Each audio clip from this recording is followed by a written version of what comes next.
Now we are diving into some of the specifics when it comes to this question about how we can align our climate ambition and still create the jobs, the industries we need in Europe.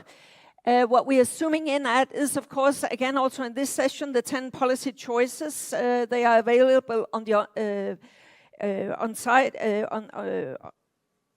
virtually if you do not have them in front of you. But the aim here is to try to identify what should be the key asks in this field for the next EU mandate. And the most relevant recommendations to zoom in on in this session, that will be number 2, accelerate carbon reduction for public good, and number 4, create the conditions for inclusive and sustainable growth.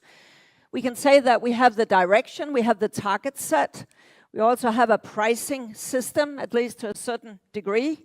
Some areas still missing, for instance, agriculture, but and we also have some regulation in place. But we are also challenged in EU, standing between, for instance, an international Inflation Reduction Act in the US and the state budget of China on the other hand. So we are being squeezed. How do we sort of cope with that? And maybe how can we speed up the way we are innovating and developing new technologies and practices in Europe? We have 3 discussants to set us off for that discussion. And they will have 4 to 5 minutes each. And I just say I'm not a very polite person. I'm from Denmark. We are not very polite. So please respect the 4 to 5 minutes, because I also really want this crowd of people who have a lot to contribute to have some time. We will hear from, in a moment, from Franziska Brandner, a German politician who currently serves as a parliamentary state secretary for economic affairs and climate action. And she is also the ministry's special coordinator for the Extractive Industries Transparency Initiative. And prior to this, Brandner was a member of the Bundestag and a member also of the European Parliament. Following her, we will hear from Ricardo Mourinho Felix, who is vice president of the European Investment Bank, also called the EU Climate Bank. And in the EIB's management committee, Mr. Felix is responsible for oceans, sustainable finance, the MFF, and also in support for climate and Invest EU. So we're looking forward also to hear from you. And finally, we will hear from Stintje van Veldhoven, Global Vice President and Regional Director for Europe at the World Resource Institute. And Stintje is currently based in the Europe Regional Office in The Hague.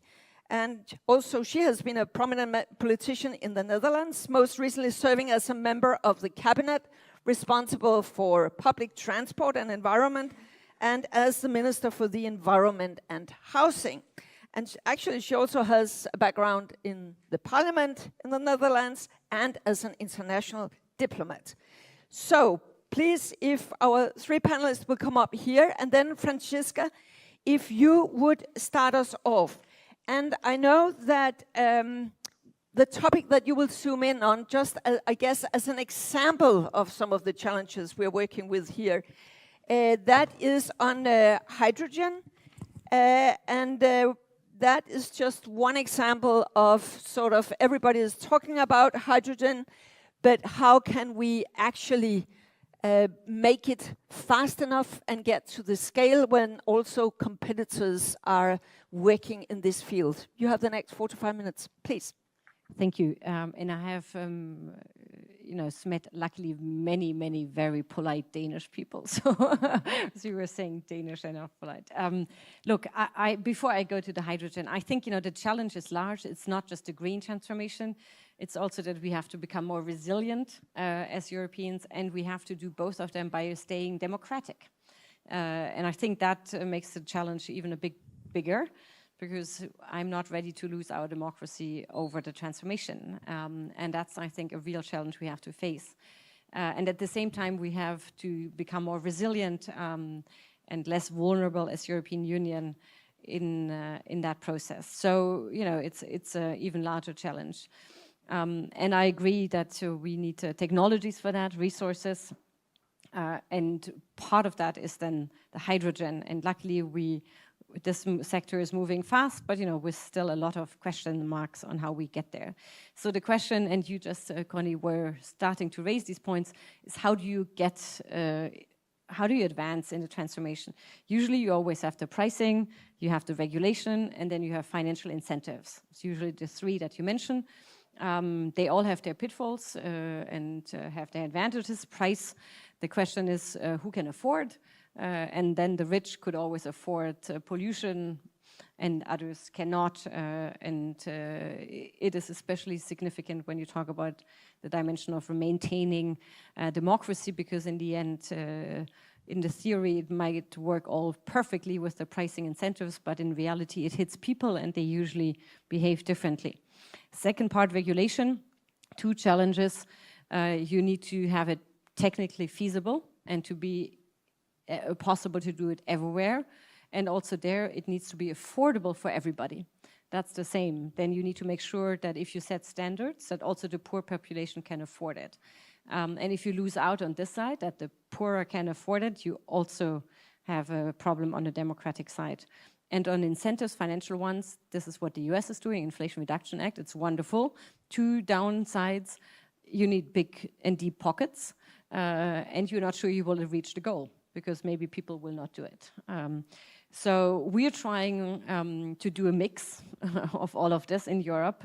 I think we have not decided to go just one down direction, just money, just regulation, or just pricing.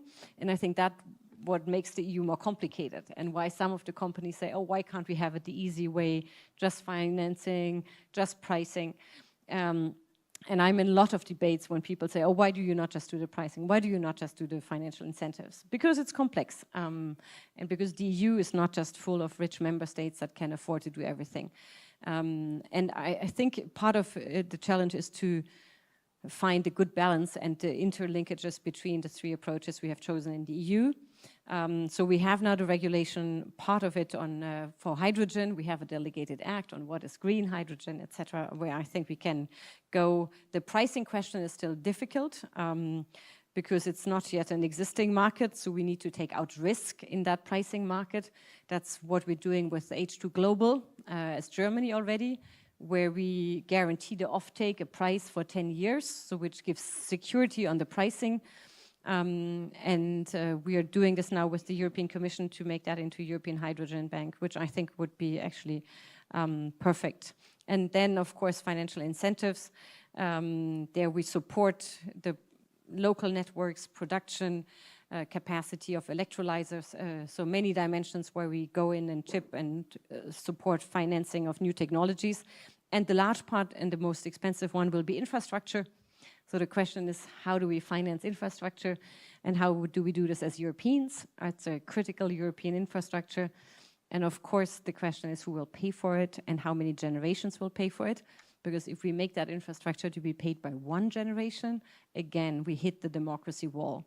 So the question is, how can we spread that financing over, let's say, a couple of generations, just as we have done in the past with the railway. It wasn't financed by one generation. And then last point, very quickly, how do we make this not just a European project or a German, but an international one? I think we have to really diversify our partnerships. That's where resilience comes in, that we have a priority for European production, at-home production, but when we go abroad, we diversify. We never, ever become dependent again on one or two suppliers, and that we build up green supply chains with partners. And this building up along the supply chains is an opportunity to also create new partnerships worldwide on a new basis, and therefore the EIB also needs to become very much more internationally and go into countries which might be risky and might risk it AAA of the EIB, but might be very important partners on this trip. So this is where I think these are the 4 points I wanted to make. Thank you. And thereby you almost handed the microphone to Ricardo Moreno Felix, because the question is, how does the EIB work with these things and incorporate climate in whatever you do? And it's difficult times economically and inflation and many things, but nonetheless, how are you sort of living up to what we just heard from Francesca? Brandner, both in mitigation and adaptation. Thank you very much, Connie, and thank you very much, Franziska, for setting the stage and all the key questions that you have. And I fully agree that it's an enormous challenge, and we need to face this challenge, do the transition while preserving democracy. In my view, the only way to preserve democracy is to do this transition together. If we don't do this transition, if we think that we can continue in the same unsustainable way of living, we'll face democratic challenges years down the road. So better we define a common way where we have the appropriate mechanisms. And the appropriate mechanisms mean all the three ingredients that you just put forward. The incentives, the correct pricing, and the mechanisms that finance this transition. To finance this transition, so this transition will be maybe the largest wealth transfer that we'll see at a global scale. Some people will be the winners, some companies will be the winners, some will be the losers if nothing is done. The only way to make this work is to think about and to create the appropriate market mechanisms such that we envisage transfers that allow that there will not be all winning winners and ever losing losers. And that's the challenge that we face. Inside Europe, in good time, we decided to put in place the Just Transition Mechanism. And this allowed to create precisely the mechanisms that allow, for instance, at EIB that is involved in implementation, to finance reskilling, to finance transformation of areas where we have lignite mines, where we can move from fossil fuel-based regions, for which the wealth was created based on fossil fuels, to regions that reinvent themselves and that create new areas of sustainable business that allow people to maintain their livelihoods and to originate wealth from sustainable sources. A key challenge that we face is that in Europe, you have just 10% of global greenhouse gas emissions.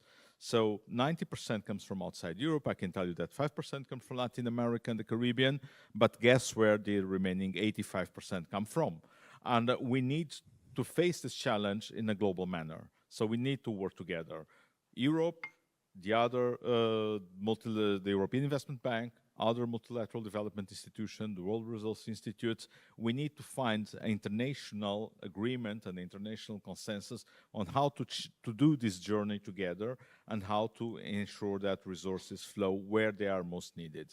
EIB is already operating outside you. So 10% of we do of our funding every year is outside you in quite challenging areas of the globe, and precisely to support the transition in other areas. That's precisely what we are doing with the European Commission when it comes to Global Gateway. Global Gateway is precisely that, a program, a mechanism, an instrument for European institutions to operate outside you under the principles of democracy, rule of law, and supporting a just transition in other parts of the globe.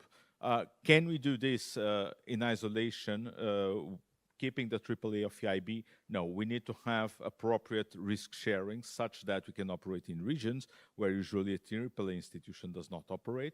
And that's precisely how we work together with other development financial institutions in Europe, with KfW, IFD, BGK, others, and also in close cooperation and under the mandates of the European Commission that allow us to do this blending and to extend financing in areas of the globe where the risk is high. But with the support of the Commission, we can do this blending and finance projects of green power, of adaptation, of mitigation, inside and outside you. To conclude, because time is running, and on adaptation that was raised by Connie, I think adaptation is a big challenge. So with the crisis that we have, energy, geopolitical tensions, we have quite substantial front-loading of investment for mitigation. When it comes to adaptation, it's much harder. It's much harder because the effects of not investing in adaptation are catastrophic effects that show up in the future. And when you do the investment in adaptation, in fact, from a democratic perspective, it's hard to explain to the taxpayers where you are spending money just to build what they have, because they just realize that it's not resilient when it falls apart. That's a big challenge that we have. I think we need to create the appropriate mechanisms, to have the appropriate financing mechanisms, and of course to ensure, as you said, intergeneration fairness of the investment. We need to invest. These investments will take a long time. That's why EIB finances this project where the tenures that go up to 30 years, because this is an immense amount of funds, not only public money will never be enough, but also to bring in and to crowd in private funds such that for each euro that the EIB invests, we can bring 4 or 5 additional euros and multiply this investment by 5 or more, bringing private partners that will go through this journey and that share the risk with us. And that's a critical part, how from the public resources, EU budget, EIB capital, we can make a much larger investment by crowding in the private sector. I'll stop here for interest of time. Thank you very much, Stintje van Veldhoven. In this mandate also, a lot has been said about circular economy. We must go electric and really electrify wherever. But when we think about the clean electric future, we know that our economy will run on an abundance of raw materials, critical raw materials that we do not have in Europe necessarily, lithium, copper, and cobalt. How can we ensure that we embed a circular approach to these critical raw materials, as you see it? Yeah, thank you very much. And let me dedicate 1 minute of my 5 minutes to react to Bella. I had the pleasure of sitting next to you at dinner yesterday evening, and you already impressed me then, and even more today, so keep doing what you do. I would say your message also to us is very much time is up, right? So it's literally to all of us sitting here in this room to make that difference. We can no longer defer to leaders after us, because there's one thing that these leaders will not have the power to do, and that is to turn back time. So thank you for underlining that. And for me, success is both the quality of the journey and the destination. And let's all keep that in mind. We're heading towards the worst destination, which is that brick wall. And indeed, this brick wall also is composed of a lack of critical minerals, which we will need for our transport and energy transition. There is no 1.5 pathway without transport and energy vastly decarbonizing. But we also live on a finite planet, which means that there is no infinite amount of those resources, which means that for the world to triple its renewable energy capacity by 2030, we need to be able to secure, and this is only for the energy side, the resources to set about 1 million windmills.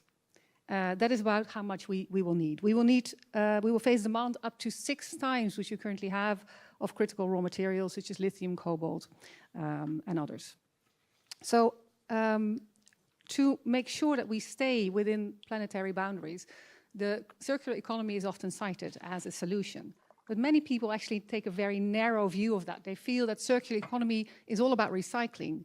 No, it's not. It's much broader than that. It is also very much about more efficient demand for resources and reuse as much as we can. It's about needing to take away barriers, and it is about needing to source as sustainably as possible. So about the barriers that are currently holding us back. First of all, the cost of transport, which can amount now to up to 40 to 60%. So we need much more efficient mechanisms and infrastructure like collection systems to be able to cut those costs. We also could very much use incentives. Here again, it's regulatory, but it's also incentives to make sure that it becomes uneconomical not to recycle. Europe has great experience in setting the right regulatory mechanism that actually can make something uneconomical, like the extended producer responsibility or supply chain directives. We could use that much more. We also require a huge change in how we actually design things. If we design solar panels that can never be recycled, we're up to billions of tons of waste that actually contain all the materials that we use.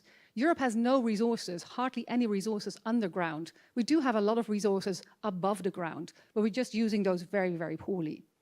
One of the things that we're doing is shipping these materials back to Africa under the presumption of secondary use. We're just dumping our waste. Europe should actually really be cleaning up its own mess by making sure that we recycle those materials and not shipping them back to Africa under the presumption that they will be used, the materials or the mechanisms and the machines will be used again there. And then there's something pretty uncomfortable. Bella also talks about it. We need to dare to get uncomfortable. And the demand side is the uncomfortable elephant in the room. And as a former politician, I know how difficult it is to talk about demand side measures. We have to. If we continue to drive ever bigger cars that need ever bigger batteries to bring them further, we will never be able to meet that race for those materials, or we will take an unfair share of what is available to the world. Europe is not the only region in the world that needs to go through this transition. Europe has been successful in the past. Look at the average size of a European car compared to an American one. We can do that again, and we must. We could even look further at reducing the very need for cars. And of course, in rural areas, that's much more difficult than in urban areas. But people are moving to towns, and in those towns, we have the opportunity to design our cities differently, to design a use of a car out of our daily life.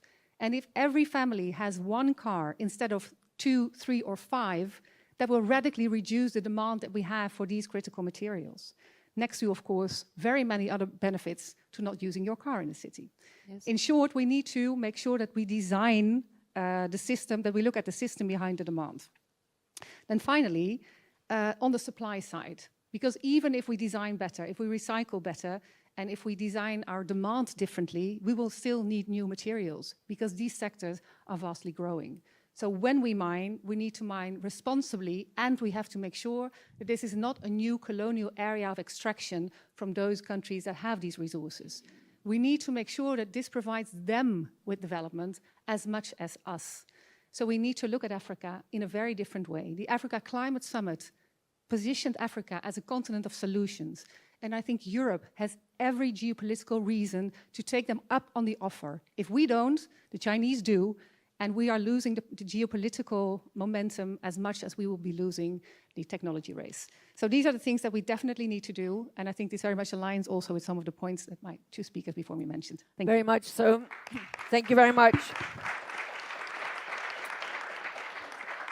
Thank you very much also for bringing efficiency and the demand side into it, because now we are going to discuss and have input from you also relating to the recommendations, among these 10 policy recommendations. And there, as you saw, when it comes to the topic that we are discussing in this session, efficiency was very much mentioned, and that we could gain a lot in Europe by focusing more on that. And it was also mentioned that our classic economic tools may need to be somewhat adjusted. And for instance, it was also mentioned that we must have changed taxation, and that speaks into this behavioral and demand side taxation also. So there should be a lot for you to comment on. Please raise your hand, please say who you are, and please try to be, you don't necessarily have to ask questions to the panel. If you have sort of some point of view that could be interesting for Friends of Europe to carry on in the continued work with these recommendations, please don't hesitate. And the first one who had her finger up is Sandrine Dixon de Clèves, who is also co-chair of the Club of Rome. So, Sandrine, what is your main message? Thank you so much, Connie, and thank you to the panelists. Maybe building on some of the great insights that we saw, the time's up element means that we need to think differently. We've gotten into this mess exactly for some of the reasons that you've indicated, that we've actually not been putting in place systems approaches, and we've been focusing far too much on consumption and growth rather than on the way in which we live within our finite boundaries. So I have three key thoughts. One is systems approaches for joined-up thinking and acting. That means that we not only, as you very clearly said, Connie, in your original hearings when you were becoming commissioner, that we needed a mainstream climate, but that now we have to actually mainstream the complexity of the poly-crisis. And we have to think through the way in which we can link up our institutions, whether it be the EIB and the capital flows, alongside the European Commission, research and innovation, Horizon funding, cities, missions, etc., but also the way we also link up our policy. Some of the issues that we've seen is, for example, the fact that a lot of our climate legislation is not linked up with our circularity legislation or our materials and our DG GROW policy proposals. And we're starting to see those links, but we don't see enough of them. We also see that, for example, we're still stuck in Industry 3.0 rather than Industry 5.0. And actually, we've been proposing Industry 5.0 in the work that we're doing at DG Research and Innovation. The next key one is simplification, optimization, and communication for ambition. And that's important because that is both not simplifying to decrease our ambition, but simplify to optimize our ambition. And that means that we need to get much smarter in terms of the way in which we look at the waste and the perversities in the existing market, whether it be subsidies that are going to the wrong things, the way in which we price our externalities. And then the third is innovating for success and prioritizing. DG Research and Innovation, which I've been actually supporting in terms of a chair of their new expert group on the societal impacts of research and innovation, is looking at people, planet, and prosperity. And they've put that as the core of the way in which they put forward new funding. So that means that we need to look at the way our universities are working actually with our industries in creating triangles of research and innovation, the way in which we look at education, and the way in which we think through the complexity of the teaching that we need to have the future leaders that have to think through also what their role will be. And so I'll end with this. The simplification also of the current system that we have that was purely bureaucratic in terms of the way in which we enable industry. Simplification of the permitting, simplification of being able to come first in terms of infrastructure development, whether it be charging stations or whether it be investment in new electrification and other possibilities. Thank you very much, Sandrine. You can hand the microphone to Nick, maybe just behind you. But just one thing. I know that in this room we also have Julie Melez and Sophie Nevin, who have been facilitators of the citizen focus groups. And I'll just say that if you want the floor, please, it would be really interesting also to hear from sort of the citizens' deliberative initiatives that you have had. But Nick, maybe first. Great, thanks very much, and thanks for some really interesting remarks. This comes back to the theme of the social contract. I've been to lots of meetings recently full of CEOs and ministers and people talking about how they're going to invest a lot of public money to maintain resilience and find critical materials, actually much less invest in circularity and do demand side. And my thought there was, what's the social contract with the public on how we spend their money on these issues? Because actually, we are making bets. Because we don't know how much hydrogen we're going to use versus how much electricity versus how much CRM, because the technology is in such flux, and that's good. But we actually have to invest in options. We haven't got the choice of picking one winner. And that requires legitimate choices. How are these choices going to be legitimate? How will the public see those choices clearly and not think they're made by corporates in rooms, which I sit in sometimes? And thirdly, how do we, because the point of that is to make sure this is bipartisan support. If you see the Republicans' attack on IRA, we do not want that. We do not want this politicized because we need this to work, and we know we're going to make mistakes. That's not a problem. But we need to make legitimate mistakes. I'd just love to have all of your views on that. And Ricardo, an extra one, if you had Chatham House rule, I assume we're Chatham House rule, aren't we? Or you can be Chatham House rule. If you had your magic wand and could do in Europe what we've been doing in the global MDB system, have a roadmap for evolving the whole ecosystem of European national banks, the EIB, to support this, what would be some of the things you would want to do so that we use the assets of the European public more effectively to deliver the transition for the European public more fairly and at the speed we need? Thank you. Let's hear from Ricardo on that specific one, and then maybe our two policymakers or former policymakers could also comment on the first part. Well, thank you very much for the question. It's an impossible question to answer, as you can imagine.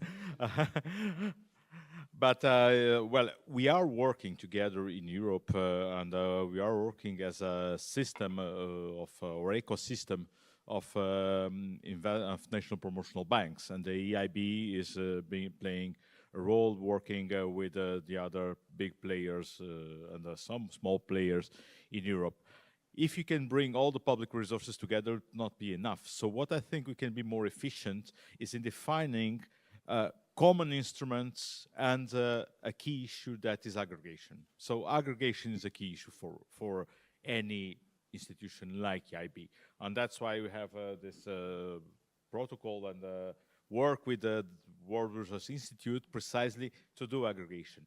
We can reach the big players easily, directly, but for reaching the small players, we need to go through what we call intermediated lending. We need to lend to somebody that then implements it locally with our policies. And that's the type of network that we need, and we do it with the national promotional institutions. Then we need And that's, I'm speaking this all the time, but I'll repeat it again.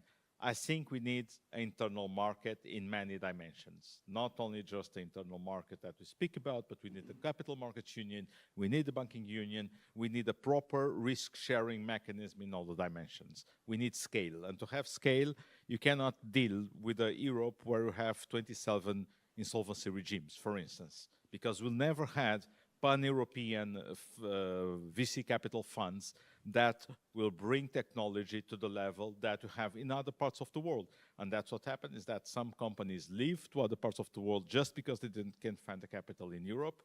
Some other companies do not grow enough and do not scale up enough. So I think this is a key pillar, this harmonization, this creation of a single market where you have similar rules and where we can scale up projects and deliver on big impacts. And that's how that applies to all areas, from mitigation to adaptation, to innovation, and to cohesion.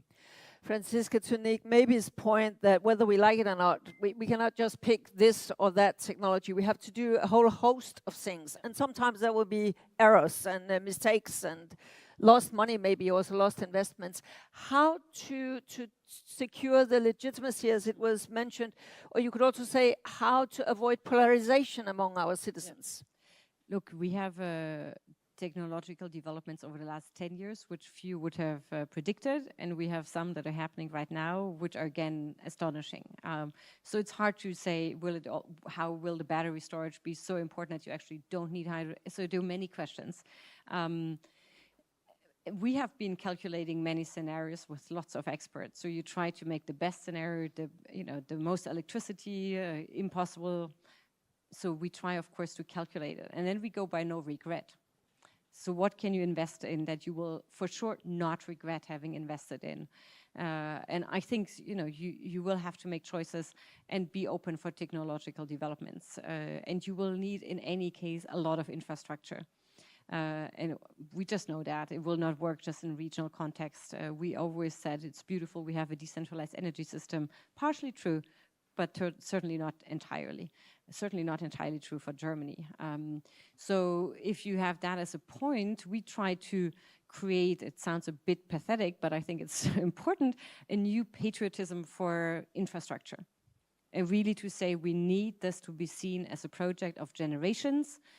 We know that it's needed for digital, it's needed also for the green. We need massive infrastructure investments. And this will, you are talking about 10, 15, 30 years? Sorry, it's not in long. 50, 55 years. That's the dimensions we need to speak so that the current generations can finance and afford it. And I think if we don't take that perspective, we're not talking truth to our citizens in terms of the size and amount of challenges we have in terms of building that infrastructure. Because we cannot just focus on one. It would be really horrendously wrong, especially because we don't have time to test it out.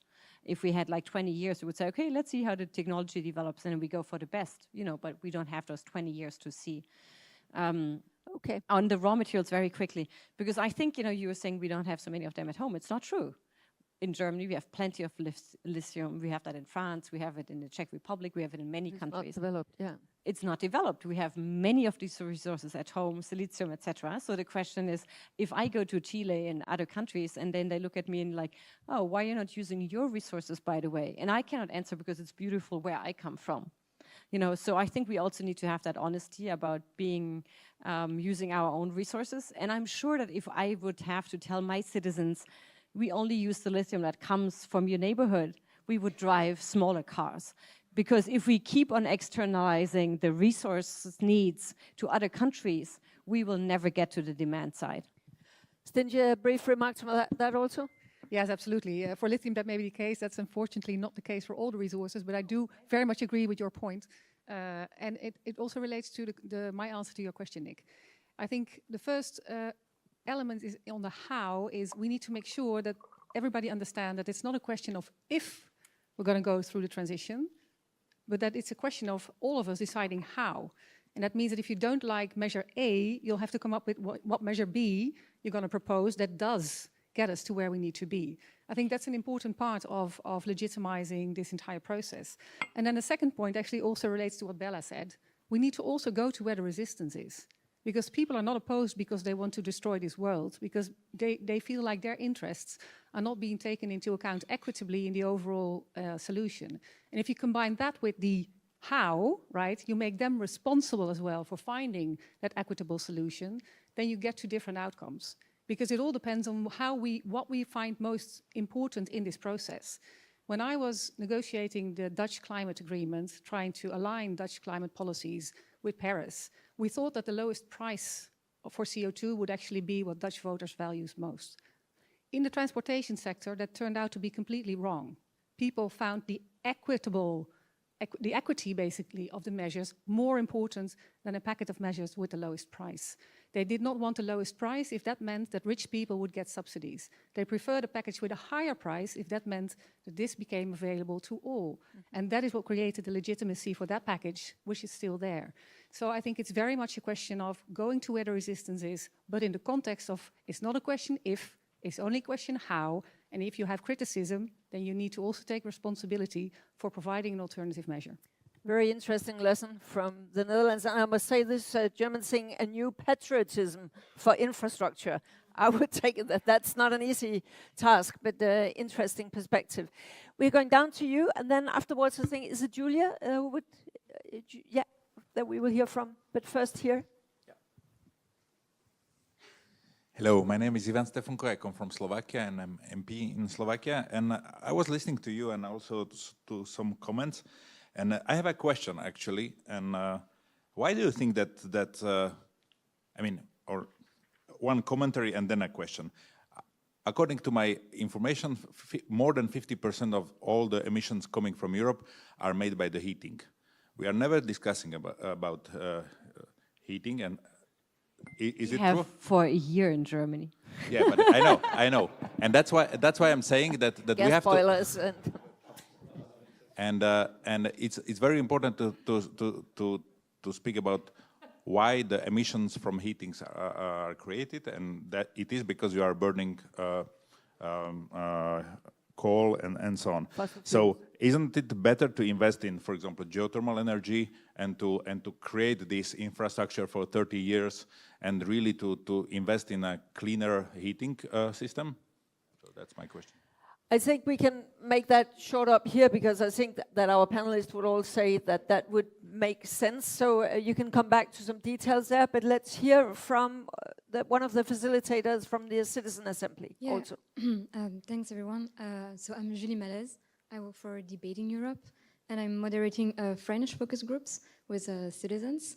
And I've been listening very closely to everything that was said. And I've heard the words citizens, democracy, and resistance. And I would like also to take the opportunity of having Bella Lek today here to say something about climate activists. This was something that was raised by Sonia, who is a French citizen. And she said that activists working on these issues right now are gradually being criminalized. And this has not only an impact on them, but on democracy as a whole. And on the way we protest and we express ourselves as citizens. So this was just a comment on, democracy as a whole and our rights to act. So thank you. Thank you for that. Before we take it up to the panel again, we need the microphone over here to Sunny Kapoor. Thank you. This was not the role I wanted to play. But somehow I find myself speaking on behalf of 6.5 billion people in the rest of the world. Now, some of you are familiar with the thinking I've developed, the EUI and the Indian G20 and the global grand bargain framework to reconcile growth with development. And two elements of that are absolutely central to this conversation. The first is all mines are filthy, right? Workers lose between 5 to 25 years of life. They're toxic. You can decide degrees of toxicity. You can choose between grand theft and corruption or just bribery. Mining is problematic, dirty, filthy, corrupt, okay? But there's a huge difference between the best and the worst, right? On corruption, on toxicity, on life expectancy, on clean technology. And we screwed up. We were part of that in the last resource curse for many of the lower middle income countries. Our companies, our governments, played footsie and we screwed up, right? There's a fantastic new development opportunity for the countries that have the best reserves of many of the critical minerals in sub-Saharan Africa and Latin America, right?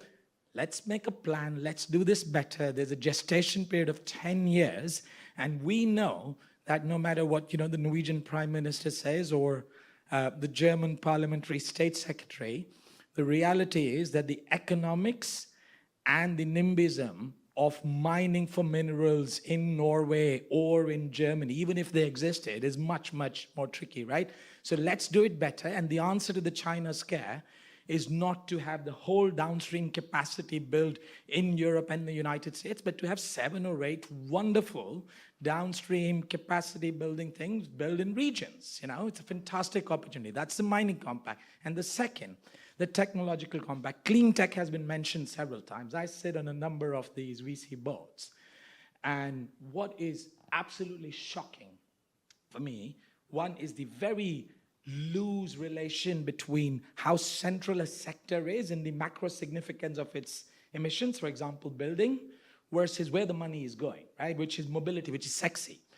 That's number one. Number two, yes, we need much, much more investment in this, right? Number three, most of this is happening within the OECD or in China. And last but not the least, and I give you a concrete example, as in Sweden meeting the Ministry of Has Trade to be brief, Sonny. Yeah, Trade and Industry and the green steel firm that everybody's talking about, right?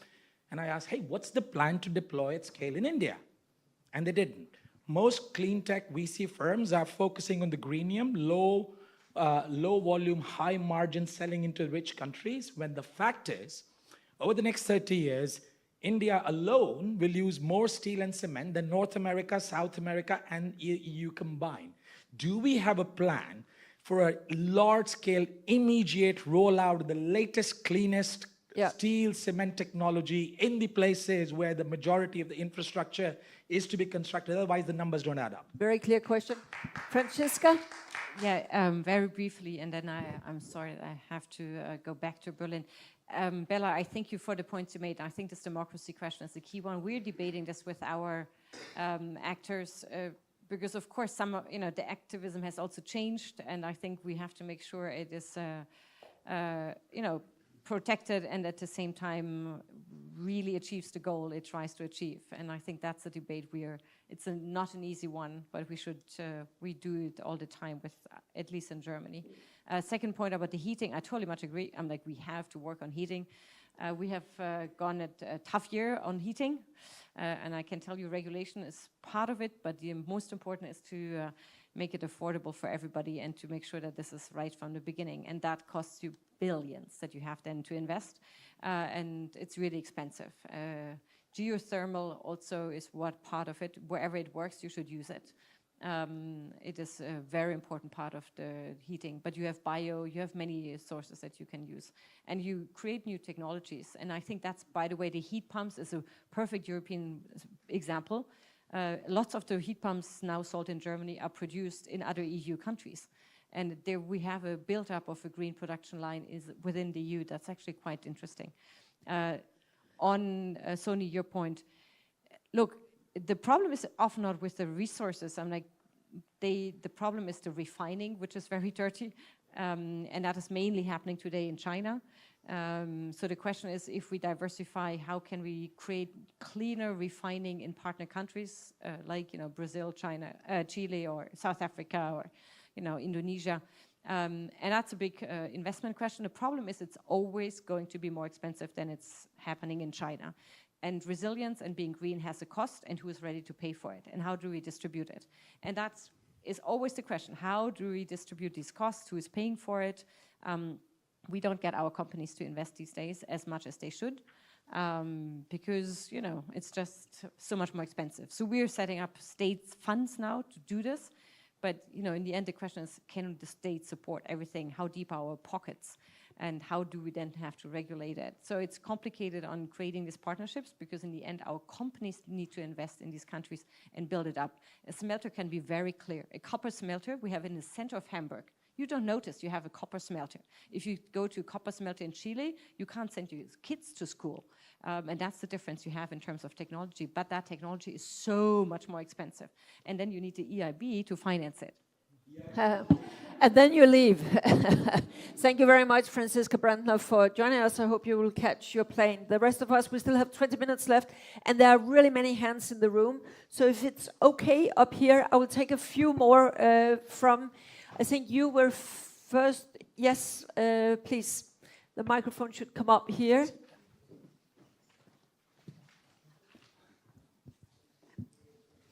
Thank you very much. I'm Adel Gamal from the European Energy Research Alliance. And a question, I have basically two question comments. The first one relating to critical raw materials. And thank you very much for the excellent perspective that you provided on this.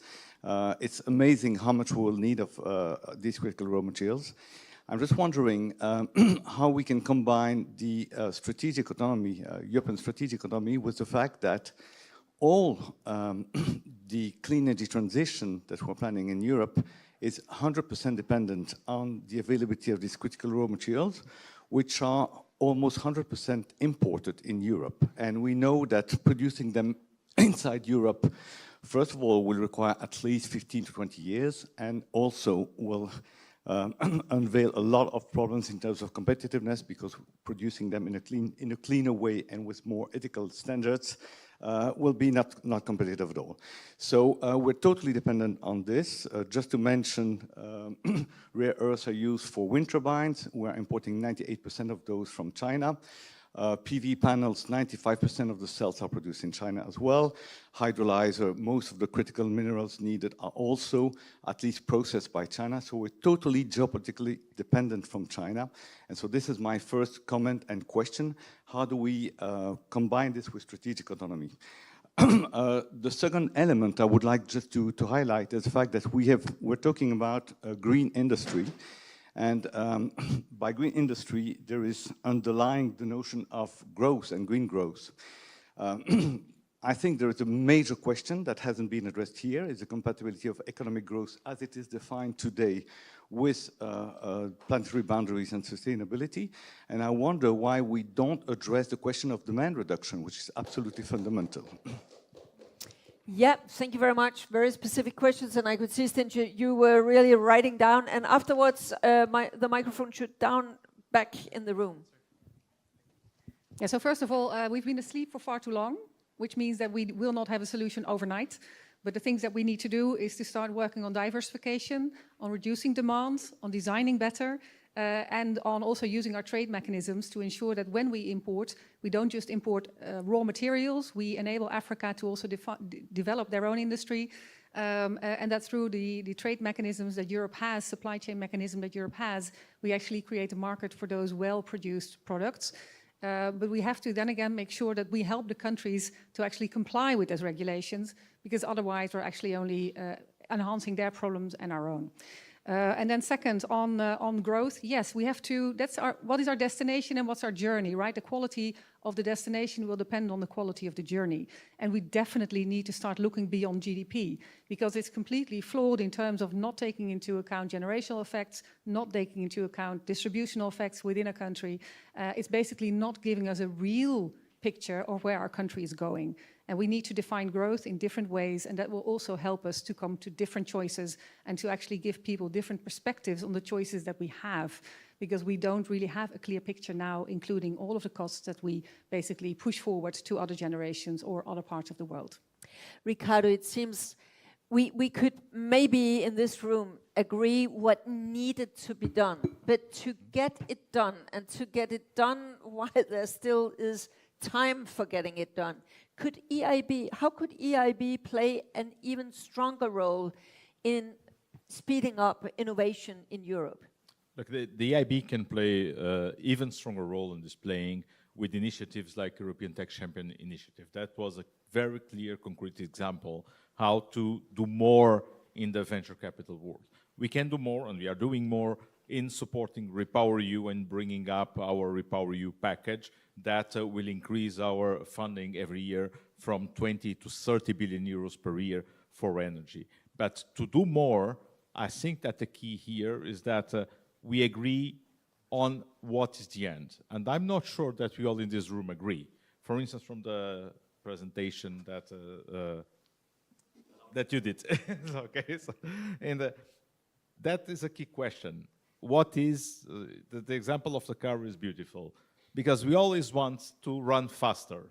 And we need to change our minds. We need to run fast enough at a safe speed, but not necessarily faster and faster and faster. And that's the mindset, the change that we need. Of course, we can change from a GDP to other type of indicators, but it's not just the indicators, it's the mindset, is thinking how we can produce sustainably and value the resilience, value the sustainability, and not just growth, more employment, more wages, more profits. That's what is driving and still driving the markets. But sorry, Ricardo, if we change the indicators, would that not help changing the mindsets and the thinking? I think that it helps, but I don't think it's an end by itself. It's a means to an end. And so who should start the new circles? So who should start the new circles? I think it's the way we in Europe get together and decide on our common future. European strategic autonomy. We have more and more, as we speak about European strategic autonomy, forget about the open. We start speaking about strategic autonomy, about doing everything in Europe. That's not the way. We'll not be able to do it. We don't have the resources needed to do it. And the way to have an open strategic autonomy is by doing it with the others. The strategic autonomy is not by being dependent of ourselves only. It's about not being independent from nobody, including from ourselves. This implies that we need to look at other parts of the globe that we can invest in and work and leave value there. Because if it's about just invest, extract lithium or cobalt or wherever in Africa or in Latin America, bring to Europe, look, it's a extractive economy. It's not oil anymore, okay? It does not create greenhouse gas emissions, but it's extractive. It's not sustainable. If we think about living in 30 years, the way we live today, consuming the same amount of energy, it will not happen. We'll not be able to produce so much energy. We need to invest in energy efficiency and consume less. And that's the important part. When we speak about the heat pumps and the heating, large part of the response comes from energy efficiency, from the way we build our buildings. If it's about installing heat pumps to burn something to produce heat, we'll not get there. And I think that's the key change in the mentality. Keeping the quality living standards, but be aware that we need to consume less and to reutilize more, recycle critical raw materials, and have an open economy where we benefit from production in Brazil, and Brazil benefits from the technology we have in Europe. That's the only way of strategic. Thank you very much, Ricardo Felix. Now we have a lot of hands, and now I will ask you to note down. You will get the floor before we end, but I would like to take a number from the plenary now, please. Good afternoon. I'm Wouter Vermeulen. I lead sustainability and public policy for Coca-Cola in Europe. Since this session is about recommendations, I'd like to bring forward an idea and then see what the panel makes of this. The role of nature-based solutions. Nature-based solutions can actually mitigate 37% of the climate impact mitigation needed between now and 2030. So nature-based solutions are about reforestation, restoration of wetlands, of rivers, of lakes. We work extensively across Europe in doing this with WWF to protect the Danube. We know from experience that it works. We have examples of where actually farmers start to support nature restoration because wetland restoration has benefits for flood protection.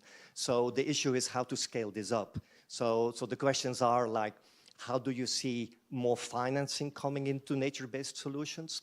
And would you agree that looking at the next mandate in climate and environment policy, we need to push for more importance and more support for nature-based solutions? Concrete question. We will take the microphone up here. Yes, please. Marisa Monteiro Borsboom here with Women in Tech, and always with my citizenship very well put. I'm in the Netherlands, but I come from Portugal. So I saw the two Europes with my own eyes. And I know for a fact that what works in one doesn't work in another. If the quality of the journey is important, I think the quality of the people is important. And Europe is not producing active citizenship. Policy needs to stop being patronizing. We need to stop saying the citizens. Policymakers are citizens that for a short period of time are able and have the honor to serve their society. We have the best human talent educated in every time in history. When do we have the courage to say that experts are not only the ones chosen by politicians, that every citizen in Europe is actually an expert in so many things, and we are not children. So for me, and that's my own contribution, very uncomfortable because there's always the voices in the room that nobody wants to listen, but is also to push myself in the uncomfort of saying, we are the people, for the people, and we need to find solutions. And I feel always very uncomfortable when I hear resistance. How can we, because there are resistance. For me, this is imposing a mindset. Mining will be causing huge problems, but then the oil and gas are the bad guys. The power of narratives, of what we're saying to each other, is a problem if we want to change the world that Bella so well told us. That's what we need. We also need human conversations, and we need to forget sometimes I feel like we are in a Hunger Games movie where cities become the almighty, and in Portugal, the rural ways of life, they are so much more sustainable. I was raised in the mountains. I didn't even have a trash can. So maybe the new ways of living, the wisdom of the people need to come to the table, and we need to be the citizens of the 21st century that don't need to be having kings and politicians tell us what we need to do. Thank you very much. Clear message from you and your neighbor. Yeah. Yeah, hello. Marek Havrda, Deputy Minister for European Affairs, Czech Republic. I will take us back to something much more mundane, to money. And this is the proposal that I would like to be considered when thinking about the next mandate. I think we need to do much better analysis in terms of where we invest. So I would like to envisage cost-benefit analysis across the board with the global consequences. So we understand where the money is playing the most important benefits. It goes to make sure that the global south is using best available tech for the production of concrete and steel, which will be needed there. That the global south, and as well us, using the best tech for mining, which will be needed there for the transition. That the money is used for the natural based measures, as was mentioned. So we need to put this together, not at the level of the EU. We need to put this together at the level of the globe and understand where we invest. It's clear that we need to have, we are the forerunners, and we should maintain the position. So this means we first invest in the solutions here, then we scale them globally. But we should make these calculations taking into consideration the both steps. The first one, developing the solutions, so for example, hydrogen. Second step, making sure we scale it and we make sure that it is used by the global south. So I would like us, maybe going beyond GDP is maybe too far-fetched, and there's been lots of work. I've been involved in that work for years, here in the Commission, somewhere else. This is quite simple. We have the methodologies. We can do it. I'm sure the EIB could be a good player to cooperate with on this. And we could produce that and to give it to the politicians when you're designing about how we distribute the future budget on fighting the climate change. Thank you so much. We started late, so I will also run 5-7 minutes later maybe. I'm not sure we can have time for everyone, but we'll take 2 more before you get the floor up here. First, down there in the white shirt. Yeah, please. Thank you. My name is Laura Sullivan. I'm from We Move Europe, a campaigning organisation. And speaking of human conversations, I had 2 very human conversations in the last couple of weeks. One with a woman called Irene, who's in Cáceres in Spain, and another with a woman who's called Bojana, and she is in Serbia. And we worked with Bojana and a number of movements in Serbia to try to stop Rio Tinto from grabbing land in the Jadar Valley. And we succeeded preliminarily. And they were very scared about what's going to happen to their community, the displacement of people, and the impact of the mining on their lives. And they are now part of a much bigger coalition as a result of this effort that is now saying the Critical Raw Materials Act has to stop because it is not coherent with the EU's values or priorities, namely green, fair and social Europe, or promoting peace and stability in the world, because we will continue through this Raw Materials Act to extract from the Global South. It will be no less, and we will step it up in Europe, so it's going to become a bit more awkward in Europe, people. And if you want to learn more about this, we launched a campaign about this today. You'll see it on the website of We Move Europe, and there's an excellent podcast by EU Screams that talks about this. I think it's time to pause on this act and say, hang on a second, answering this question, we are completely contradicting our values and our priorities right now. Thank you very much. And you have been patient waiting for a long time. Here at this table. Yes, please. Sorry. I've been quite uncomfortable and your with. Name, please? Oh, sorry, Nicholas Bryan. I'm creating a startup to solve the waste crisis. I've been quite uncomfortable with some of the talks. We are very much thinking in a linear economy, right? And each of us is throwing 300 kilos of waste every year. 70% of this could be recycled, should be recycled, is not recycled. So before having these very grand debates about how many smelters we should open up and how many mines we should open up, maybe can't we just have a debate about how we can have the best resources in the world, which are the resources that we do not use or have already used? And I would be very interested to hear your point about how we can, foster a circular industry rather than a very linear industry, and learn from the lesson from the past. Let's have some brief reflections from up here. I think there was one question of better cost-benefit analysis. Maybe, Ricardo, that is natural that you will take that. And then this circular versus linear, and maybe also the human resource, Stintje. And then there was also a specific question to nature-based solutions. Stintje, you already have the microphone ready. Yes, so absolute nature-based solutions, yes, we should use that much more than we currently do. So I hope also in the context of the fact that we need to start focusing on both adaptation and mitigation, we will be looking to work with nature instead of against it as we've done for so long. Then on the question of a more circular economy, I've been working on this for 10 years, so it's a comment to my heart.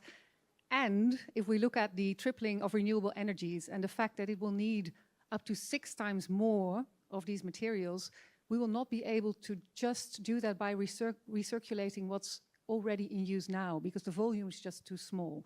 That is why we also have to look at design and also have to look at demand and really have to look at the system behind. That's why I mentioned transport. If we want to provide every person with an individual EV, we will need to mine the world, right? That is not a solution. The solution is actually to not need a car to bring your kids to school, right? So we need to look at all parts of the system. That's the only way in which we're going to make it fit. But we will not make it fit without some need for new materials. The demand globally is going to go up. So we will also need to define those mechanisms to, when we do have to mine, to do that as responsibly and as sustainably as possible, which will never be fully clean. But we cannot ignore that that is also needed, Laura, unless you have another solution for how we're going to go through this energy transition and transport transition when we've taken all other measures, right? So I think that is also something that we really need to take into account. Thank you. Got it. Thank you. Starting by the nature-based solutions, I think most of the questions that were raised boil down to one question, which is pricing, internalizing prices. We need to have internalization. At the existing market prices without internalization, we'll never find a way to decarbonize. On nature-based solutions, we need to put a price to the ecosystem services such that the nature-based solutions can deliver something that is a model that works from a perspective of finance, from an investor and from a financier institution. And if you have this, the money will flow there. If you have nature-based solutions that are simply prototypes at very small scale, they will never be interesting enough such that resources flow there. We need to have scale again, and we need to have the appropriate carbon price. Otherwise, the appropriate price for carbon capture, otherwise the resources will not flow to the right place. On democracy, I think it's a key question, and I fully agree. Politicians are not. This is not a job. It's a service that we pay, that we do for a period of time, and it's an honor, and not a job for life or for a period. Let me tell you that the democracy question is critical. In our climate survey, the replies that we get from people is that people is able to accept, the citizens are able to accept some sacrifice to live in a more sustainable world. The point is how to move from the individual opinion in a survey to collective action and decision. And that's where not politicians, but democratic institutions need to bring everybody together and go for solutions for the problems that are supported and done by the citizens. And that's where things get difficult, because everybody wants to have a trash bin, but not at my door. And that's the problem that, that needs to be solved. On the Global South, well, the way is not to produce lithium or hydrogen in the Global South, bring to Europe and produce everything in Europe. This model will not work. This is neocolonialism. We need to have a model where we produce in the Global South as much as we produce in the Global North, and we trade, and we produce where it's better, where it's more efficient, where things can be done. And of course, there is competence in Global South, there is competence in Europe, and there's a way of organizing this trade, and that's where we should go. Okay. To conclude on critical raw materials, on EIB, for every project we implement our European, our social sustainability framework.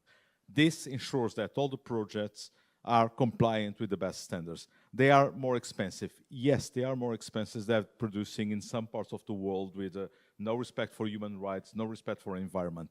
But again, this needs to be internalized. This needs to be in the price in some way such that the competitiveness cannot be achieved by social or environmental dumping. And on recycling, yes, of course, we need to extract critical raw materials. The amount in the market is not enough, but we need to have recycling such that in 20 years, we need to extract a minimum amount just to sustain the ones that existed. But this technology needs to be developed. Good. Before I have a final question for our panel here, let's try and have time for 2 more interventions. You down there, yeah, you have been patient. Please, the microphone is just behind you. So thank you very quickly, and actually connected to my colleague before me. I was going to talk about the waste issue. So my name is Jimena, I work at Dow. I'm originally from Argentina. I'm based here in Europe.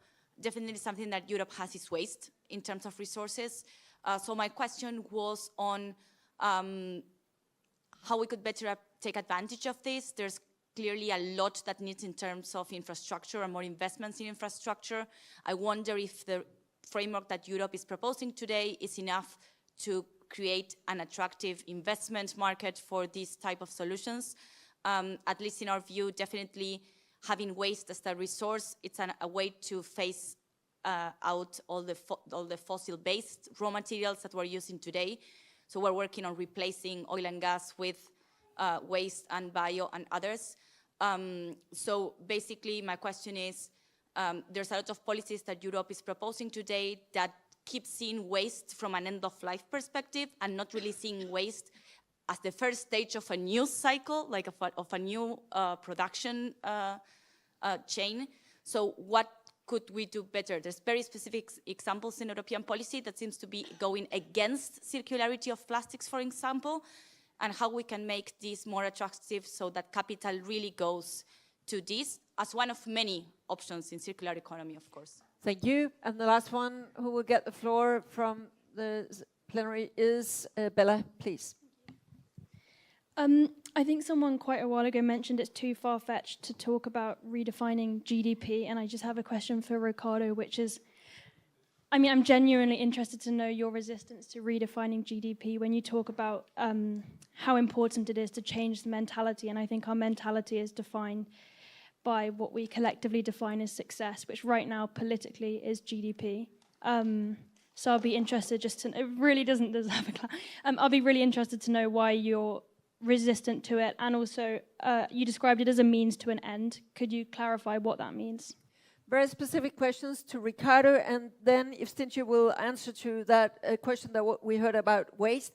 And if both of you, in your final reply now, would also sort of say, when we look towards the next EU mandate, what is the most important recommendation that you can think of when it comes to aligning our climate goals and industry development in Europe? So, Ricardo, if you start. Okay, I can start. I don't have any resistance in redefining GDP by itself. The point is how to discuss economic policy, and GDP has played a key role for many, many years. I think that the question is how we measure GDP, know how we define GDP. And this is an important question that we can discuss. Sorry, then how we define success? We define success by having a number of indicators that you need to look at. For instance, using the existing indicators that I don't have resistance to reform, you need to look at GDP, definitely, at GDP per capita, so how much income we generate per person, and how the income is distributed across the society. That's the key. It's that we generate the income, and that income is distributed in a way that is commensurate to the needs and to the contribution of every citizen to the production of this value added in the society, such that everybody can have decent living standards based on how much everybody contributes to the society as a whole and not individually by itself. And that will be my long answer to the question on how you define success. And your main recommendation on the topic for the next EU mandate, which barrier would it be most important to remove or to change? Well, I always keep insisting on the need to look at capital markets union. I think it's the biggest barrier that we have to the development of Europe, is the limitations to have a capital market that allows resources to flow where they are most needed. And every time we spend all the time comparing Europe and the United States and saying, oh, United States has this, they have that.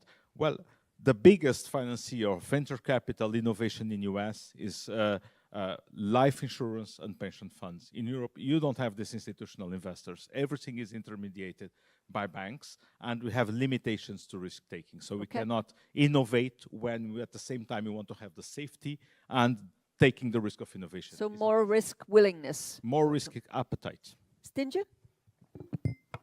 So much that I would still love to say, but time is up. Anyway, what could we do more on the circular economy? Definitely we could do more with the eco-design directive, with producer responsibility, but overall we need to change the incentives. And if we change the incentives, we'll get a different market structure and we'll get a different use of our resources. And we could say that the problem is that Europe's economy is very inefficient. We could also say that that's the advantage. There's still a lot of low-hanging fruit, but we really need to change the incentives to do that. So my recommendation would be take a systems approach. Change the incentives to make sure that we avoid, shift, and improve the way we use energy and resources. And notably, my second recommendation is look outside. Europe is only a part of the puzzle. We need to look outside. What's our footprint outside of Europe? That's maybe the negative side of it. On the positive side, when we think about climate change, where's the biggest bang for the buck? Right? Africa has, I think, about 40% of renewable energy potential. It receives now less than 3% of global investments. And that number has actually gone down. That's not the way in which we will get to speed and scale which we need. So clean your own house up, change the incentives, and look outside. Okay, I think that's a fine place to end. And relating to what you have just been saying, I can remind you that the next session, session starting at 4 o'clock, will be on growth. Growth, how, which kind of growth, so many of these aspects can continue. Thank you very much to our panelists. Thank you very much to Bella. Thank you very much to your many questions and comments. Thank you for now.